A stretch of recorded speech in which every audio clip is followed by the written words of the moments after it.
Hey guys, Dylan here. Welcome back to another action figure review, and today we're reviewing the Marvel Legends Spider-Man comic, Miles Morales Spider-Man.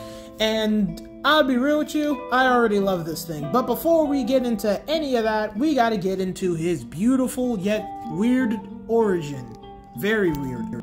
Okay, you guys already watched my video about Ultimate Captain America, so you already know about this universe and what happens to it, so I'm just gonna go ahead and just explain half of that through Miles' eyes. Okay, so, as you guys know, Peter Parker in the Ultimate Universe died fighting the Ultimate Green Goblin. Miles was bitten by a radioactive spider and got different powers than Peter and decided to become the new Spider-Man. After doing that, then Secret Wars happened, and that's when Miles was switched over to the 616 universe, and some other stuff was also switched over. And then later on the line, you know, he was just doing his thing until he found out that there was already a Miles Morales in the 616 universe, and yeah, and then there was a cloning thing, and it was just a lot. Anyway, after all of that stuff get out the way, then Peter Parker kind of got himself messed up because Ben Reilly came back and he decided to sell the title of Spider-Man to a freaking company, and they were arguing about that. Then Peter got hurt, and then Ben Reilly had to take the place of Spider-Man.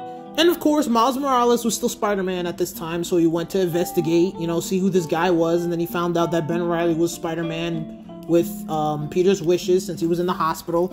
And then it kind of turned a little, you know, awkward once Ben told Miles he was working with the Beyond Corporation, and then it finds out that Miles is being sued by them for calling himself Spider-Man. It's just the whole thing. I would explain what happens in the end, but don't worry, Miles doesn't actually get sued. The story does, you know, end.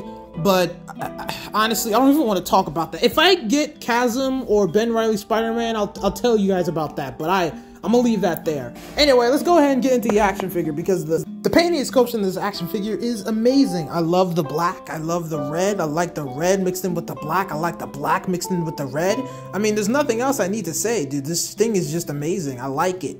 Having a Spider-Man wearing a hoodie and doing all this stuff kind of reminds you of Ben Reilly. But for some reason, this figure just feels, I don't know, different.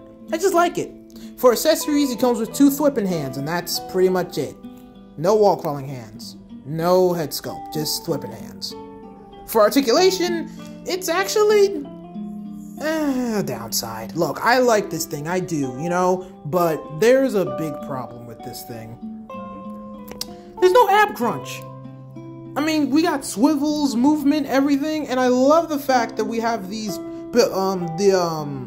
joints with the arms. You know what I always say, with these kind of joints, like, I don't have to worry about them breaking or not. But no ab crunch on a Spider-Man figure? That's a little bit new to me. I mean, even when they, it's just a little new. The rest of the articulation on this guy is amazing. You really think the hoodie would stop articulation, but it doesn't, you know?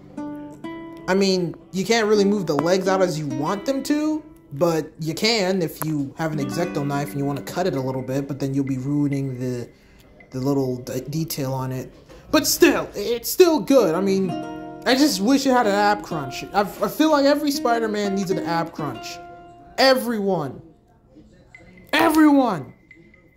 It's just... Shut up, Dylan. We don't have a lot of time. Now it's time for my conclusion. For painting and sculpting, this thing obviously gets a star. Look at this thing. It looks amazing.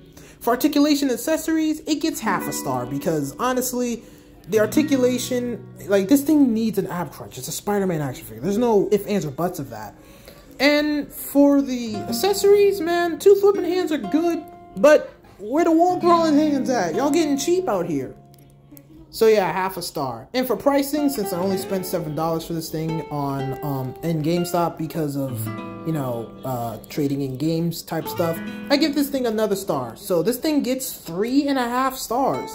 This action figure is not bad. Not bad at all. There are a lot of pros than cons, but there are cons. So I would recommend this, but just be careful with it. You know what I mean? Because there are some action figures that look really bad, but they really aren't, because once you get them in hand, they're different. Because I thought this thing would be bad, but now that I have it in hand, it's freaking amazing. But yeah, that's pretty much it. Thank you guys for watching. Like this video, give me a like and subscribe, and I'll see you guys next time. Up next is either DC Multiverse Nightwing or Taskmaster. You guys pick. I'm gonna put a poll up or something.